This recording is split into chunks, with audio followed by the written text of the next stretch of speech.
नमस्कार। अच्छा, सोचिए जरा, क्या हो अगर हमारी आज की सबसे बड़ी मुश्किलों का हल भविष्य की किसी खोज में नहीं, बल्कि हजारों साल पुराने ज्ञान में छिपा हो। आज हम कुछ ऐसी ही इनर टेक्नोलॉजी, यानी हमारी अपनी आंतरिक तकनीक के बारे में बात करने वाले हैं।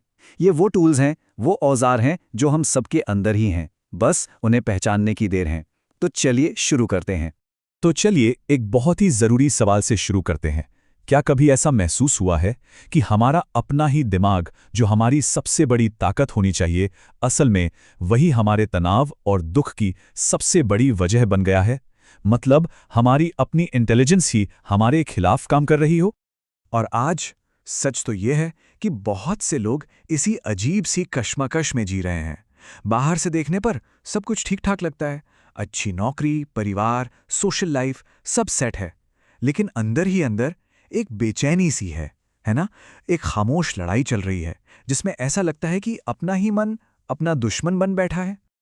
और ये जो अंदरूनी लड़ाई है ना, इसका असर अब असल दुनिया में भी साफ साफ दिख रहा है। अमेरिका में सीडीसी की एक स्टडी का आंकड़ा तो सच में चौंकाने वाला है। हर 3 में से 1 टीनेज लड़की डिप्रेशन में है। सोचिए जरा, 3 में से 1। ये दिखाता है कि प्रॉब्लम कितनी गहरी है, खास तौर पर उन नौजवानों में जिनका तेज दिमाग ही अक्सर उनके दुख की वजह बन जाता है। और इसी बात पर सद्गुरु के ये शब्द एकदम फिट बैठते हैं। वो कहते हैं कि अब बात किसी एक इंसान के दुख की नहीं रह गई है। नहीं, हम सब एक ग्लोबल मेंटल हेल्थ पैंडेमिक का सामना कर रहे हैं। एक ऐसी महामारी जहां बड़े पैमाने पर लोगों का जो अंदरूनी संतुलन है वो बिगड़ता जा रहा है। तो ठीक है, प्रॉब्लम तो हमने समझ ली, पर क्या हो अगर इसका हल किसी दवाई या किसी बाहरी थेरेपी में हो ही ना? क्या हो अगर इसका जवाब पहले से ही हमारे अंदर मौजूद हो? बस यहीं से इनर टेक्नोलॉजी यानी आंतरिक तकनीक की बात शुरू होती है। अच्छा, तो इस आंतरिक तकनीक को समझने के लिए हमें इसके सोर्स तक, इसकी जड़ तक जाना होगा। और इसकी जड़ें एक ऐसे नाम से जुड़ी हैं जिसे ज्यादातर लोग जानते हैं, शिव। लेकिन शायद उस तरह से नहीं जिस तरह से हम सोचते हैं। और यहीं पर आके पूरी बात बहुत दिलचस्प हो जाती है। देखिए, योगिक परंपरा में शिव को स्वर्ग में बैठा कोई भगवान नहीं माना जाता। नहीं, उन्हें एक इंसान के रूप में देखा जाता है जो इसी धरती पर रहे। वो कोई आस्था या पूजा की चीज नहीं थे, बल्कि वो थे आदि योगी, यानी सबसे पहले योगी। वो इंसान जिन्होंने हमें अंदर से बदलने का, खुद को ट्रांसफॉर्म करने का एक पूरा का पूरा विज्ञान दिया। तो ये आदि योगी आखिर हैं कौन? आदि योगी का मतलब ही है पहला योगी। वो पहले इंसान थे जिन्होंने ये खोजा और फिर सिस्टमैटिकली सिखाया कि कोई भी इंसान अपनी लिमिट्स को कैसे तोड़ सकता है, उन्हें कैसे पार कर सकता है। और इसके लिए उन्होंने अपना हाईएस्ट पोटेंशियल पाने के 1-2 नहीं, बल्कि पूरे 112 वैज्ञानिक तरीके दिए। और उन तरीकों का, उस पूरे विज्ञान का एक नाम है। एक ऐसा नाम जिसे हम सब ने सुना तो है, लेकिन शायद पूरी तरह समझते नहीं। और वो तकनीक है योग। अब देखिए, एक पल के लिए जो शारीरिक आसन होते हैं ना, उन्हें भूल जाइए। योग शब्द का असली मतलब है मिलन या यूनियन। ये एक बहुत सटीक टेक्नोलॉजी है, अपने और अपने शरीर और मन के बीच एक स्पेस, एक फासला बनाने की। और कमाल की बात यह है कि जब ये फासला बन जाता है ना, तो बाहर दुनिया में चाहे कुछ भी हो रहा हो, वो हमारी भीतरी शांति को भंग नहीं कर सकता। तो सवाल यह है कि इस फासले को बनाने का नतीजा क्या होता है? योग विज्ञान के हिसाब से इसका नतीजा है दुखों का अंत। क्यों? क्योंकि हम जो भी दुख महसूस करते हैं वो या तो हमारे शरीर का होता है या हमारे मन का, है ना? तो जब ये एहसास हो जाता है कि मैं न तो ये शरीर हूं और ना ही ये मन, तो फिर दुख भला किसे छुएगा? योग के इस विशाल विज्ञान के अंदर एक बहुत ही पावरफुल और इजी टू यूज टूल भी है। एक ऐसा औजार जिसे कोई भी इस्तेमाल कर सकता है। इसे कहते हैं मंत्र। चलिए अब जरा समझते हैं कि ये असल में है क्या। सबसे पहले यह समझना जरूरी है कि मंत्र कोई धार्मिक प्रार्थना नहीं है। ये एक साउंड टेक्नोलॉजी है, बिल्कुल एक टेक्नोलॉजी। इसे एक चाबी की तरह समझिए।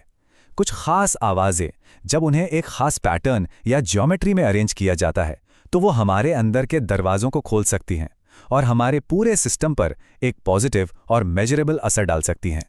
एक उदाहरण लेते हैं, ओम नमः शिवाय। ये सिर्फ दोहराने के लिए कुछ शब्द नहीं है। असल में ये जो 5 मूल अक्षर हैं, ये 5 तत्वों से जुड़े हैं: पृथ्वी, जल, अग्नि, वायु और आकाश। और जब इन ध्वनियों का सही तरीके से उच्चारण किया जाता है तो ये हमारे अंदर मौजूद इन्हीं 5 तत्वों को शुद्ध और बैलेंस कर सकती हैं। ये है साउंड की ज्योमेट्री। और यहीं से इन तत्वों का आइडिया हमें एक और भी गहरे कनेक्शन की तरफ ले जाता है। चलिए अब इन आंतरिक तकनीकों को हमारे शरीर और इस धरती से जोड़कर देखते हैं, जिस धरती को हम अपना घर कहते हैं। ये एक बहुत गहरी लेकिन साथ ही बहुत सीधी सी सच्चाई है। ये जो शरीर है जिसे हम मैं कहते हैं, ये असल में इसी धरती का एक टुकड़ा है। ये कोई फिलॉसफी नहीं है, ये एक सीधी साधी इकोलॉजिकल और बायोलॉजिकल सच्चाई है। ये जीवन का एक सीधा सा चक्र है। हम मिट्टी से ही तो आते हैं। हम वो खाना खाकर जीते हैं जो मिट्टी में उगता है, और जब हम मरते हैं तो हमारा शरीर वापस मिट्टी में ही मिल जाता है।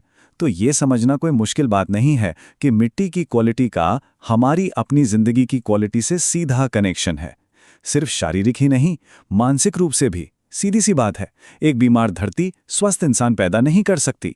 तो इन सब बातों को जानने के बाद मन में एक सवाल तो आता ही है, ठीक है, पर मैं शुरू कहाँ से करूं? तो अच्छी खबर यह है कि अंदर की ओर अपना पहला कदम बढ़ाने के लिए कुछ भी मुश्किल करने की जरूरत नहीं है।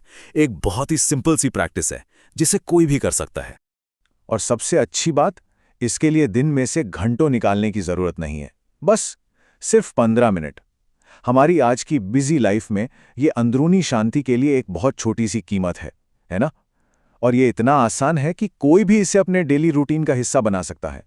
इस प्रैक्टिस को नमस्कार योग कहते हैं। करना क्या है, बस आराम से अपनी रीढ़ सीधी करके बैठना है, हाथों को नमस्कार मुद्रा में जोड़ना है, फिर अपनी आंखें बंद करके किसी ऐसी चीज या इंसान के बारे में सोचना है जिससे बहुत प्यार हो, जैसे कोई बच्चा, कोई फूल या सूरज। बस 15 मिनट के लिए उस अच्छी सी फीलिंग में रहना है।